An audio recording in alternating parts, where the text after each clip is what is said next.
Hi అండి. గంచగడ్డలు easy ఎలా వండుకోవాలో చెప్తాను చూడండి.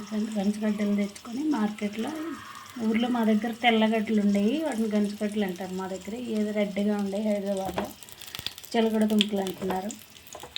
తెచ్చి సింపుల్గా వండుకోవచ్చు, ఈజీగా, టెన్షన్ లేకుండా. లావుగా ఉన్నాయి, అందుకే చిన్న చిన్న ముక్కలు కట్ చేసుకోండి. శుభ్రంగా ఇసుక లేకుండా కడుక్కొని చిన్న ముక్కలు కట్ చేసుకొని కొంచెం నెయ్యి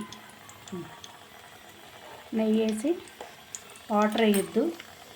ఆవిరికి మూత పెట్టేశారనుకోండి, ఊరికే మగ్గిపోతాయి. సప్పగా లేకుండా టేస్ట్ కూడా తీయగా నెయ్యి ఫ్లేవర్ తగులుతా మగ్గి చాలా బాగుంటాయి. ఇలా మూత పెట్టేసుకోండి. ఆవిరికి మంట సిమ్లో పెట్టుకోండి, హైలో పెట్టకుండా. అప్పుడు ఆవిరికి మగ్గుతాయి అన్నమాట,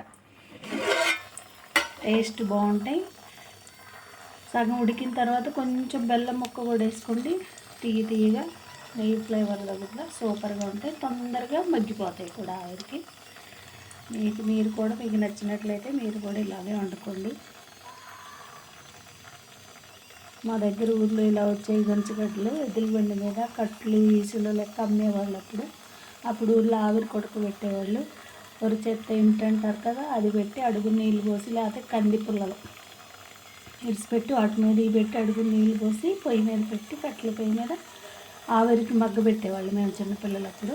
అప్పుడు చాలా టేస్ట్గా ఉండే. ఇప్పుడు అంత రుచిగా కూడా ఉండట్లేదు, చప్పగా ఉంటున్నాయి. కానీ తినాలనిపించింది కదా అప్పుడప్పుడు, వాటిని చూడగానే చిన్నప్పుడు తిన్నే గుర్తొస్తూ ఉంటాయి అన్నమాట. అందుకని తెచ్చుకొని వండుకుందామని వండుతున్నాను. చాలాసార్లు వండాను నేను, చాలా బాగా టేస్ట్గా ఉంటాయి, మంచి రుచి వచ్చింది నెయ్యి ఫ్లేవర్తో. మీరు కూడా ఇలాగే ట్రై చేసి వండుకోండి. మీకు నచ్చినట్లయితే నా ఛానల్ సబ్స్క్రైబ్ చేసుకోండి, లైక్ చేయండి, షేర్ చేయండి. ఓకేనా? Thank you friends.